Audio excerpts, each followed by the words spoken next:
जिंदगी एक हसीन किताब है, पर जरूरी तो नहीं कि इस किताब के सारे पन्ने हसीन हों। हमारे हिसाब से हों। अगर कोई ऐसा पन्ना आ जाए जिसमें राहतें ना हो, सुकून ना हो, शांति ना हो, तो सब्र करना। जिंदगी सड़क की तरह है, ये कभी भी सीधी नहीं होती। कुछ देर बाद मोड़ अवश्य आता है, इसलिए धैर्य के साथ चलते रहो। आपकी जिंदगी का सुखद मोड़ आपका इंतजार कर रहा है। मुश्किलें अगर दरवाजा खटखटाए तो कभी डरो मत, निडर होकर दरवाजा खोल दो, क्योंकि कामयाबी अपना भेष बदल कर ही आती है। याद रखना कि जीवन में खाली व्यक्ति ही सबसे ज्यादा दुखी होता है। अगर आप सीखना चाहो तो आपकी हर गलती आपको सबक देती है। नमस्कार दोस्तों, Bodhi thinks by YouTube channel में आपका दिल से स्वागत है। आज हम आपके लिए लेकर आए हैं एक और शानदार कहानी, जो आपको न सिर्फ रोमांचित करेगी बल्कि गहरी सीख भी देगी। तो आइए शुरू करते हैं। एक घर में 5 दिए जल रहे थे। एक दिन पहले दिए ने कहा, इतना जलकर भी मेरी रोशनी की कोई कदर नहीं। आज मैं सबके लिए व्यर्थ हूं। इससे तो बेहतर है कि मैं बुझ जाऊं। यह कहकर वह दिया बुझ गया। जानते हो वह दिया कौन था? वह दिया था उत्साह का प्रतीक। उसे देखकर दूसरा दिया, जो कि शांति का प्रतीक था, उसने कहा, मुझे भी बुझ ही जाना चाहिए। मैं निरंतर दुनिया को शांति की रोशनी दे रहा हूं, पर फिर भी लोग हिंसा करते हैं। यह कहकर वह दिया भी बुझ गया। तीसरा दिया, जो भाईचारे का था, वो भी उन्हें देखकर बुझ गया। अब ना उत्साह था, ना शांति, ना भाईचारा। तो ऐसे में चौथा दिया, जो एकता का प्रतीक था, वह भला कैसे जलता रहता? वह भी आखिरकार बुझ ही गया। पर एक दिया था जो अभी भी जल रहा था। एक छोटा सा दिया अपनी मध्यम सी लौ लिए निरंतर जलता हुआ अपनी रोशनी बिखेर रहा था। एक छोटा बच्चा घर में आया। उसे 4 बुझे दियों को देखकर अफसोस नहीं हुआ, बल्कि वह 5वें जलते हुए दिए को देखकर खुशी से झूम उठा, और उस नन्हे से दिए से उसने वो 4 बुझे हुए दिए फिर से रोशन कर दिए। जानते हो वो दिया कौन सा था? वो दिया था उम्मीद का। वो दिया था आशा का। उम्मीद वक्त का बहुत बड़ा सहारा है। उम्मीद तो हर लहर का किनारा है। मुश्किल वक्त में अगर किसी चीज की बहुत जरूरत है तो वह है उम्मीद की, आशा की, सहयोग की, और एक दूसरे के साथ मिलकर खड़े होने के एहसास की। अजीब खेल है। ऊपर वाले का लिखता भी वही है, मिटाता भी वही है, भटका भी वही है, राह दिखाता भी वही है। दोस्तों, मिटाने से मिटते नहीं, भाग्य के यह लेख कर्म अच्छे करता। चल फिर ईश्वर की महिमा देख। अगर दर्द ना होता तो खुशी की कीमत ना होती।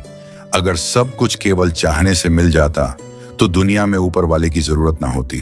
बहुत समय पहले की बात है। अमरगढ़ नाम के एक राज्य पर राजा विक्रम सिंह का शासन था। राजा विक्रम सिंह एक न्यायप्रिय और अपनी प्रजा की भलाई करने वाले शासक थे। उनके दरबार में कई मंत्री और दरबारी थे, जिनमें से एक प्रमुख मंत्री धर्मपाल थे, जो समय समय पर राजा को उचित सलाह देते थे। उसी राज्य में एक प्रसिद्ध ज्योतिषी रहते थे, जिनका नाम महर्षि देवदत्त था।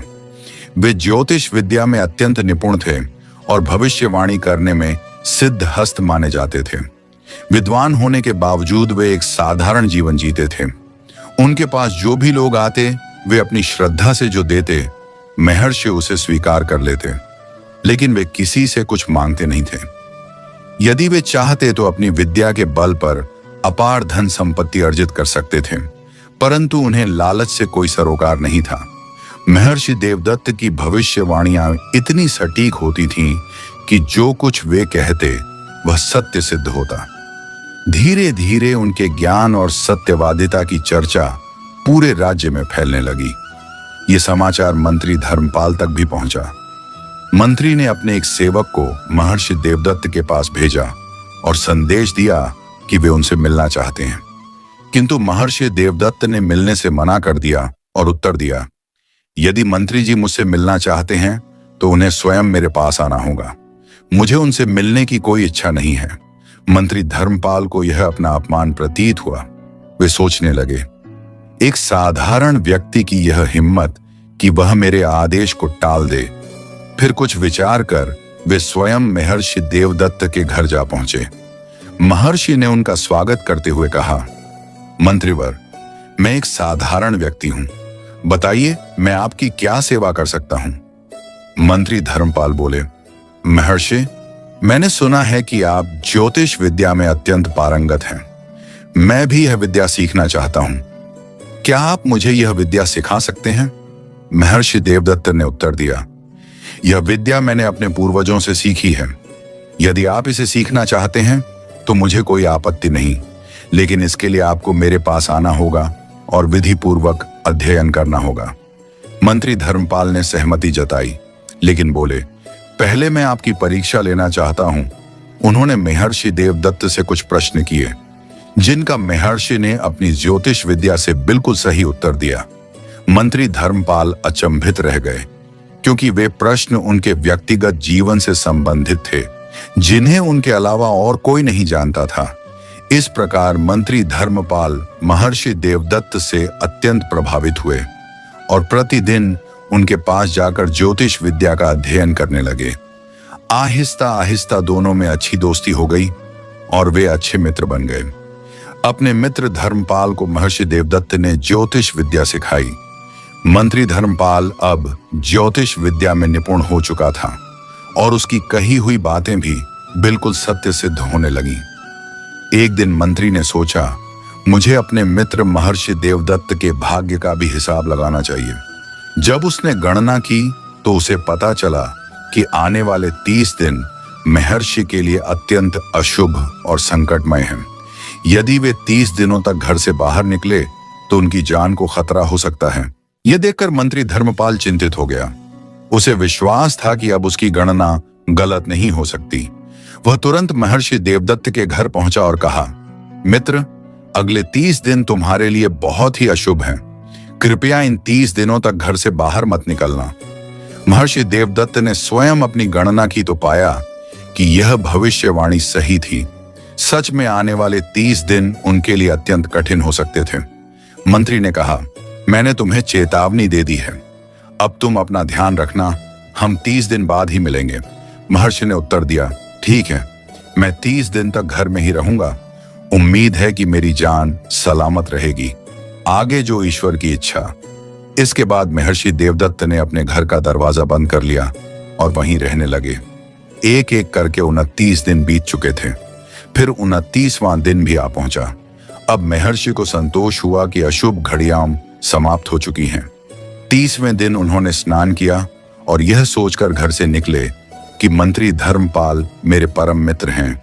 वे हमेशा मुझसे मिलने आते हैं, लेकिन मैं एक बार भी उनसे मिलने नहीं गया।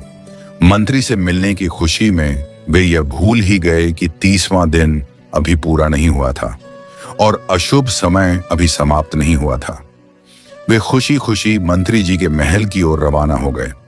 मंत्री के महल की तरफ जाने के लिए 2 रास्ते थे। एक तो मुख्य सड़क का रास्ता और दूसरा नदी के किनारे से होकर जाने वाला कच्चा रास्ता। महर्षि देवदत्त ने सोचा, मुख्य सड़क से जाने पर बहुत से लोग मिलेंगे और तरह तरह के सवाल पूछेंगे कि मैं इतने दिन कहाँ था, इसलिए बेहतर होगा कि मैं नदी के किनारे वाले रास्ते से जाऊं। वे उस कच्चे रास्ते से चल पड़े। चलते चलते दोपहर हो गई और सूरज सिर पर चमकने लगा। तभी उन्हें एहसास हुआ कि वे रास्ता भटक चुके हैं और एक वीरान जंगल की ओर निकल आए हैं। चारों तरफ गहरा सन्नाटा था। दूर दूर तक न कोई आदमी दिखाई देता था और न ही कोई जानवर। चलते चलते उन्हें एक पुराना खंडहर दिखाई दिया। महर्षि देवदत्त बहुत ही थकावट महसूस कर रहे थे। सोने लगा कि इस खंडहर की इमारत में जाकर कुछ देर आराम कर लूं। यह सोचकर वह खंडहर के अंदर गए। अंदर पहुंचकर उसने देखा कि एक जगह पर 7 बड़े बड़े संदूक रखे हुए थे और महर्षि देवदत्त को जिज्ञासा हुई कि इन संदूकों में क्या हो सकता है। उसने तुरंत एक पत्थर लेकर संदूकों के तले तोड़ दिए। देखा तो उन संदूकों के अंदर खजाना भरा पड़ा था। हीरे, मोती, सोना, चांदी, जवाहरात। ये सब देखकर वह इतना बदहवास हो चुका था कि अपने विद्या के बल पर भी खजाने का राज मालूम न कर सका। आखिर उसने सोचा कि अपने दोस्त मंत्री धर्मपाल को इस खजाने के बारे में बताना ठीक रहेगा, क्योंकि इतनी सारी दौलत मेरे किस काम की है। वह जल्दी जल्दी दौड़ता हुआ नगर की तरफ वापस गया और वहां से मंत्री के महल का रास्ता पकड़ लिया। मंत्री ने जब सुना कि महर्षि देवदत्त खुद आए हैं तो वो बहुत ही हैरान हुआ। उसके हिसाब से तो अभी महर्षि देवदत्त का 30वां दिन पूरा नहीं हुआ था और महर्षि देवदत्त की जान सूरज ढलना तक खतरे में थी। वो तुरंत महर्षि देवदत्त को महल के अंदर बुलाया और बोला, आपने क्यों तकलीफ की? वैसे भी अभी 30वां दिन पूरा नहीं हुआ है। महर्षि देवदत्त बोले, हाँ भाई, मुझे मालूम है कि आज 30वां दिन है और बाकी के 29 दिन की तरह यह भी खुशी से बीत जाएगा। लेकिन हैरानी की बात यह है कि आज का दिन मेरे लिए बड़ा ही भाग्यशाली है। इसके बाद उसने खजाना मिलने की बात मंत्री को बता दी और कहा कि इतनी दौलत का भला मैं क्या करूंगा, आप ये खजाना रख लीजिए। हाँ, अगर आपका दिल चाहे तो उसमें से कुछ मुझे भी दे देना। ये सुनकर मंत्री बड़ा ही हैरान हुआ। उसने जल्दी से 2 घोड़े मंगवाए और उन पर सवार होकर दोनों खजाने वाली जगह पर पहुंच गए। इतना बड़ा खजाना देखकर मंत्री की आंखें फटी की फटी रह गईं और उसके मन में तुरंत बेईमानी जग गई। उसने सोचा कि कहीं ऐसा ना हो कि महर्षि देवदत्त किसी और से इतने बड़े खजाने की बात कह दे, फिर यह बात होते होते राजा के कानों तक पहुंच जाएगी। ऐसा हुआ तो इस खजाने पर राजा कब्जा कर लेगा और मेरे हाथ में कुछ भी नहीं आएगा। इसीलिए जरूरी है कि महर्षि देवदत्त का काम तमाम कर दिया जाए और उसे मार डाला जाए। यह सोचकर मंत्री ने महर्षि देवदत्त को धक्का मारकर जमीन पर गिरा दिया और अपनी तलवार निकाल ली। यह देखकर महर्षि देवदत्त हैरान हो गए और बोले, धर्मपाल, क्या बात है? क्या मुझे कोई गलती हो गई है? धर्मपाल बोला, हाँ, गलती तो तुमसे हुई है और तुम्हारी गलती यह है कि इतने बड़े खजाने के बारे में तुमने मुझे बता दिया। अब मुझे डर है कि अगर तुमने ये बात किसी और से कही तो खजाना मेरे हाथ से जाता रहेगा, इसीलिए तुम्हारी जबान बंद करना जरूरी है। यह सुनकर महर्षि देवदत्त की आंखों के सामने अंधेरा सा आने लगा। वो बोला, मैं वचन देता हूं कि यह बात किसी और से ना कहूंगा। मंत्री ने हंसकर कहा, बकवास बंद करो, तुम अपनी जान बचाने के लिए यह कसम कर रहे हो। और महर्षि देवदत्त ने उसे बहुत ही मिन्नतें की, दया की भीख मांगी, लेकिन मंत्री के सर पर तो मानो खजाने का भूत सावर था। जब महर्षि देवदत्त ने देखा कि उसकी जान बचाने की कोई उम्मीद नहीं है तो वह बोला, धर्मपाल, अगर तुम मेरी जान लेना ही चाहते हो तो मेरी एक आखिरी इच्छा पूरी कर देना। धर्मपाल बोला, बोलो क्या इच्छा है? महर्षि देवदत्त दुखी मन से बोले, मेरी पत्नी को बच्चा होने वाला है, उसे कभी मत बताना कि मेरी मौत हो चुकी है। धर्मपाल ने कहा, ठीक है, मैं तुम्हारी यह इच्छा जरूर पूरी करूंगा। यह कहकर उसने अपने दोस्त को मौत के घाट उतार दिया और फिर खंडहर के बाहर खड़े हुए उसके घोड़े को भी मार डाला। दोनों के शवों को खंडहर के ही अंदर जमीन में दबा दिया, नदी में हाथ पैर धोए और वापस अपने महल को लौट आया। अब वो बिल्कुल संतुष्ट था कि वो खजाने का अकेला मालिक है। उसने अपने सबसे भरोसेमंद नौकरों को बुलाया और रातों रात उस खजाने को अपने महल में ले आया। राज्य के सबसे बेहतरीन कारीगरों को बुलाकर उसे खंडहर को तोड़वाकर एक शानदार महल बनाने का आदेश दे दिया गया। कुछ ही महीनों में नदी के किनारे पर एक शानदार महल बनकर तैयार हो गया। इसी दौरान मंत्री ने महर्षि देवदत्त की पत्नी को बुलाया और उससे कहा कि महर्षि देवदत्त को मैंने एक विशेष काम से दूसरे देश में भेज दिया है। कुछ दिनों के बाद महर्षि देवदत्त के घर पर एक चांद से बच्चे का जन्म हुआ। बेटे का नाम वीरेंद्र रखा। बेटे के जन्म पर वीरेंद्र की मां अपने पति को याद करके बहुत ही रोई, क्योंकि बहुत समय हो गया था, उसकी कोई खोज खबर ना मिली थी। वो बदनसीब कई बार अपने पति के बारे में पता करने के लिए मंत्री के महल में गई, मगर पहरेदारों ने उसे धक्के देकर बाहर निकाल दिया। वो इसी को अपना भाग्य समझकर घर बैठ गई और मेहनत मजदूरी करके अपने बच्चे को पालने लगी। और महर्षि देवदत्त का बेटा वीरेंद्र बहुत ही बुद्धिमान था। उसकी मां ने उसकी शिक्षा के लिए पास ही में रहने वाले एक पंडित जी के पास भेजा। समय गुजरता गया और वीरेंद्र बड़ा होने लगा। उसकी बुद्धि दूसरों के मुकाबले बहुत ही तेज थी। समय बीता और वीरेंद्र अब युवा हो चुका था।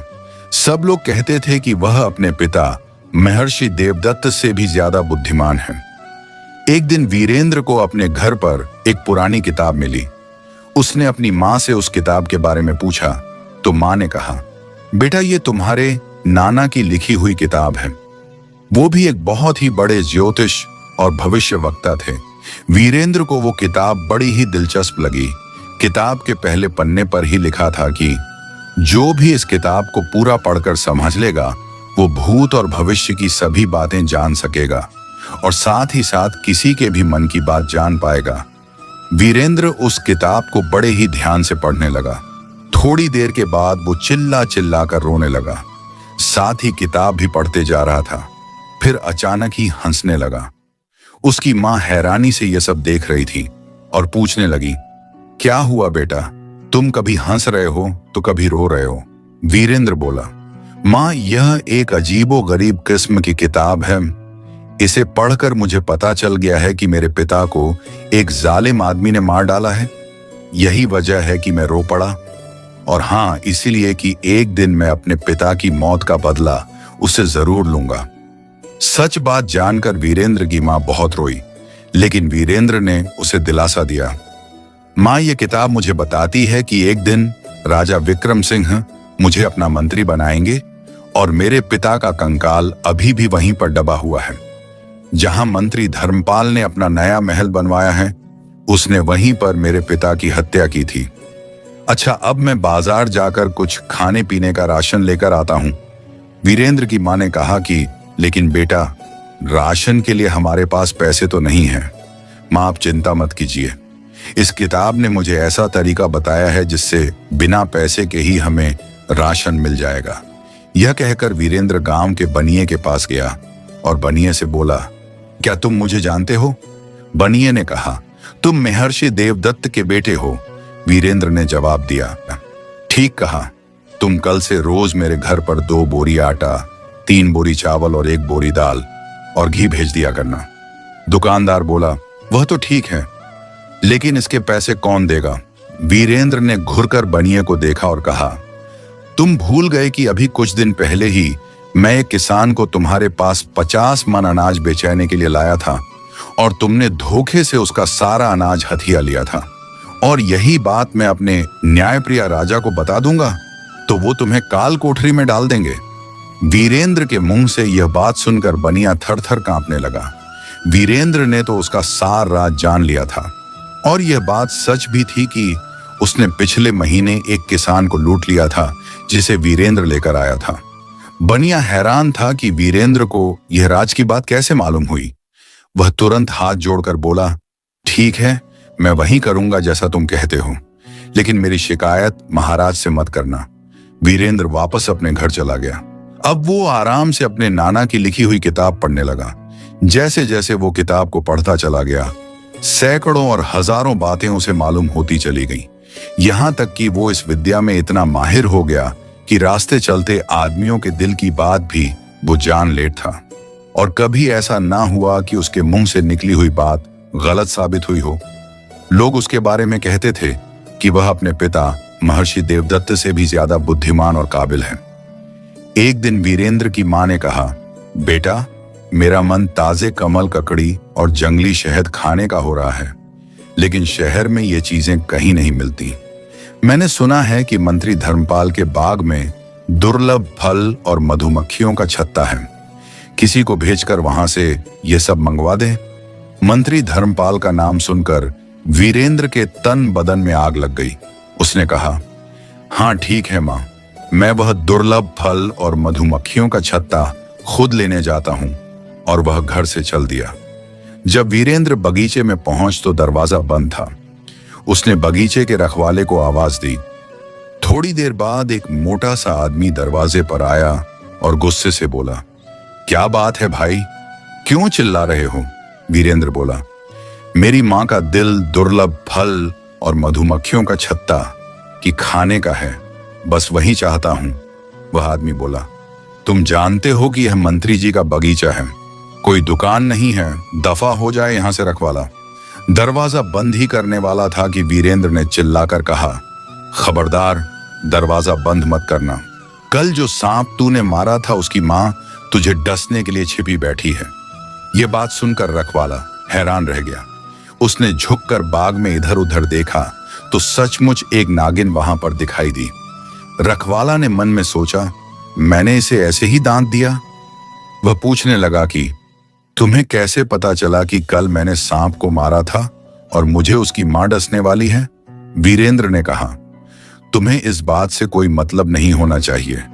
तुम्हें साथ देना है तो दो, वरना मैं जाता हूं। रखवाला बोला, अरे गुस्सा क्यों हो रहे हो? चलो मेरे साथ अंदर चलो, मैं तुम्हें बहुत सारा फल और मधुमक्खियों का छत्ता दूंगा, लेकिन ये बात किसी और को मत बताना, वरना मंत्री धर्मपाल मेरी खाल खिंचवा देगा। वीरेंद्र बोला, तुम धर्मपाल की चिंता ना करो, उसकी जिंदगी के अब थोड़े ही दिन रह गए हैं। रखवाले ने वीरेंद्र को एक तरफ बिठाया और उसके लिए फल और मधुमक्खियों का छत्ता लेने के लिए चला गया। इस दौरान मंत्री धर्मपाल टहलता हुआ बाग में आ पहुंचा। उसने वीरेंद्र को देखा तो रखवाले से पूछा कि यह कौन है? रखवाला बोला, हुजूर, यह लड़का बड़ी अजीबोगरीब बातें करता है जो मेरी समझ से बाहर है। फिर उसने फल मांगने और सांप की बात उसे बता दी। मंत्री बड़ा ही हैरान हुआ और वीरेंद्र को गौर से देखने लगा। उसने रखवाले को वहां से जाने के लिए कह दिया और वीरेंद्र से पूछा, लड़के तुम कौन हो? तुम्हारा नाम क्या है? तब वीरेंद्र ने जवाब में कहा, मेरा नाम वीरेंद्र है और मेरे पिता महर्षि देवदत्त हैं। महर्षि देवदत्त का नाम सुनकर मंत्री कांप गया। उसके अंदर डर समा गया, लेकिन फिर वो संभल कर बोला, तुम्हारे पिता को मैं जानता हूं, बड़े ही नेक दिल आदमी हैं। वह मैंने उन्हें एक काम से देश से बाहर भेजो हुआ है। यह सुनकर वीरेंद्र को गुस्सा आ गया और वो बोला, आप गलत कहते हैं, मेरे पिता अब इस दुनिया में नहीं हैं। उन्हें एक निर्दय आदमी ने धन के लालच में मार डाला है। अब मैं अपने पिता की हत्या का बदला लेना चाहता हूं। यह बात सुनकर मंत्री धर्मपाल के होश उड़ गए। वह समझ गया कि इस लड़के को सब मालूम है और यह मुझसे बदला लेकर ही रहेगा। किसी तरह धोखे से इसे ठिकाने लगाना पड़ेगा। मंत्री बोला, दुख की बात है कि तुम्हारे पिता की हत्या हो गई है। मुझे इसकी जानकारी नहीं थी, लेकिन अब मैं उसे पापी को अपने हाथों से सजा दूंगा। अच्छा, अब तुम ये बताओ कि तुम बाग में क्या करने आए हो? वीरेंद्र बोला, मुझे फल और मधुमक्खियों का छत्ता चाहिए था, जो सिर्फ इसी बाग में होता है। धर्मपाल बोला, ठीक है, तुम यहीं पर रुको, मैं अभी किसी नौकर को बुलाकर फल और मधुमक्खियों का छत्ता तोड़वाता हूं। यह कहकर मंत्री एक तरफ चला गया और अपने एक खास नौकर को अकेले में बुलाकर कहने लगा, एक लड़का उधर बाग में बैठा हुआ है, तुम उसे बहला फुसलाकर धोखे से किसी भी तरह तहखाना में जाओ और वहां पर बंद कर दो, ताकि वह वहीं पर भूखा प्यासा तड़प कर मर जाए। अगर तुम यह काम कर दोगे तो मैं तुम्हारे मन की इच्छा पूरी कर दूंगा और साथ ही तुम्हें बहुत सारा धन भी दूंगा। ये बात सुनकर नौकर तुरंत बगीचे की ओर गया। उसने पीछे से जाकर वीरेंद्र को जकड़ लिया और उसे उठाकर तहखाना की तरफ बढ़ने लगा। वीरेंद्र ने चिल्लाकर कहा, अरे नौकर, तुम ये क्या कर रहे हो? धर्मपाल तुम्हारे मन की इच्छा कभी पूरी नहीं करेगा। वो झूठा आदमी है। अगर तुमने मुझे मारा तो धर्मपाल तुझे भी जिंदा नहीं छोड़ेगा। नौकर हैरान हुआ और उसे नीचे रखकर धीरे से बोला, तुम्हें क्या पता कि मेरे मन में क्या इच्छा है? वीरेंद्र बोला, मैं सब कुछ जानता हूं। तुम मंत्री की बेटी से शादी करना चाहता है और मन ही मन में मंत्री की बेटी भी तुझे प्यार करती है। नौकर वीरेंद्र के कदमों में गिर पड़ा और बोला, हाँ, मेरी यही इच्छा है।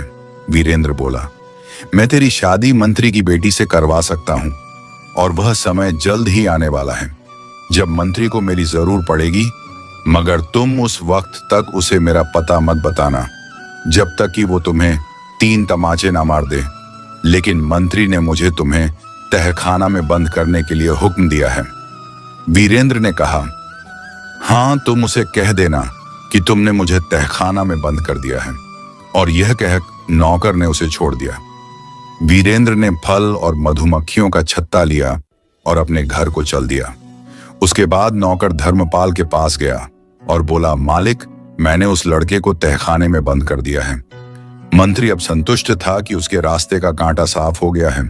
जिस दिन मंत्री ने वीरेंद्र को तहखाना में बंद करने की साजिश की, इस रात महाराज विक्रम सिंह को एक अजीबोगरीब सपना दिखाई दिया। लेकिन जब उनकी आंख खुली तो उसे वह सपना याद नहीं रहा। वो बाकी सारे काम भूलकर इसी उधेड़बुन में लग गया कि रात को उसने क्या सपना देखा था। सुबह वो दरबार में आया और अपने सभी मंत्रियों से ये बात कही कि वो जानना चाहता है कि रात को उसने क्या सपना देखा था और उसके सपने का मतलब क्या था। सारे मंत्री परेशान थे कि आखिर राजा के सपने के बारे में कैसे पता किया जाए। राजा ने अपने सबसे बुद्धिमान मंत्री यानी धर्मपाल से कहा कि तुम हमारे सबसे योग्य मंत्री हो, तुम ही बताओ कि रात को हमने क्या सपना देखा था।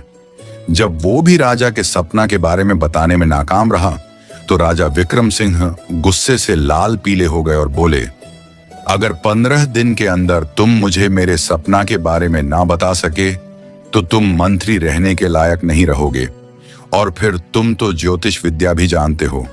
मेरे सपना के बारे में ना बता सके तो तुम्हारी खैरियत नहीं है। राजा का गुस्सा देखकर मंत्री घबरा गया। दरबार खत्म होने के बाद वह अपने महल में गया।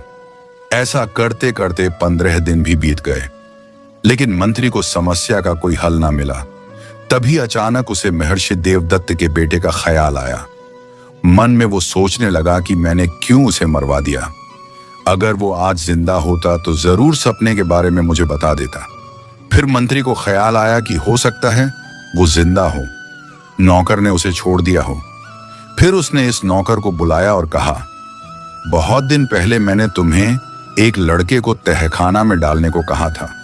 मुझे यकीन है कि वो तुम्हारे हाथों से बस निकाला होगा।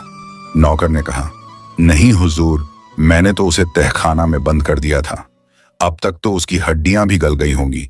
मंत्री आज बावला हुआ और नौकर को एक के बाद एक 3 तमाचे मारने लगा और बोला, तू झूठ बोलता है, सच बता। नौकर बोला, मालिक, सच बात तो यह है कि वह लड़का जिंदा है। मंत्री ये बात सुनकर खुश हुआ और बोला, यह बात तूने पहले मुझे क्यों नहीं बताई? नौकर बोला, हुजूर, ये बात मुझे इस लड़के ने कही थी कि जब आप 3 तमाचे मुझे मारे तभी मैं आपको सच बताऊं। मंत्री ने कहा, ठीक है, अब तुम जाओ और वीरेंद्र को लेकर आओ। नौकर तुरंत वीरेंद्र के घर पर गया और उसे लेकर मंत्री के पास आया। मंत्री ने वीरेंद्र से माफी मांगी और कहने लगा कि राजा विक्रम सिंह ने एक सपना देखा है और वो भूल चुका है कि क्या सपना था।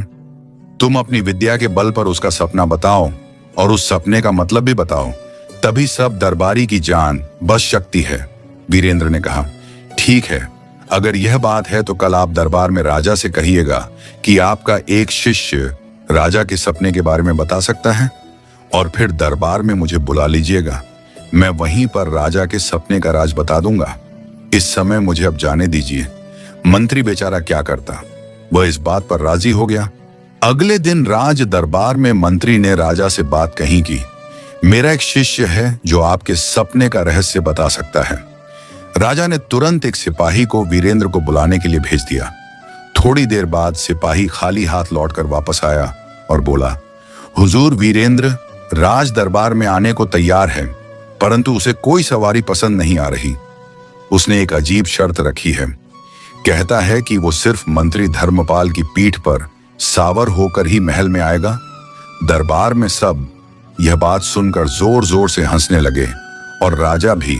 फिर राजा ने कहा, मंत्री जी, लगता है आपने अपने शिष्य को बड़ी ही तकलीफ दी है, इसीलिए वह आपको बेइज्जत करना चाहता है।